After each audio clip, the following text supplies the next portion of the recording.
Hey, I'm Brent with My Amazon Guy, and we had a question in our Slack, which was, can we delete a listing and reuse the UPC? Uh, well, whenever you delete a listing out of the catalog, all you're actually deleting is the SKU itself. You're not actually deleting the ASIN.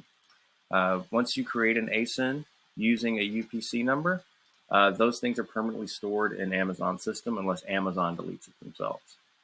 If you try to create a new ASIN using the same UPC code, typically what will happen is it simply will just show up as an error and it won't let you create it.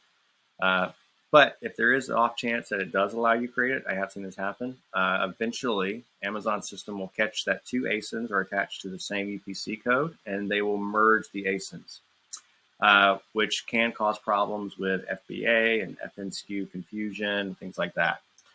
So not recommended. If you have to create a new ASIN, it's best that you get a new GS1 UPC. That way you can have a fresh ASIN that is not attached to anything, and there's no chance for Amazon system to confuse it with a different ASIN. All right, thanks.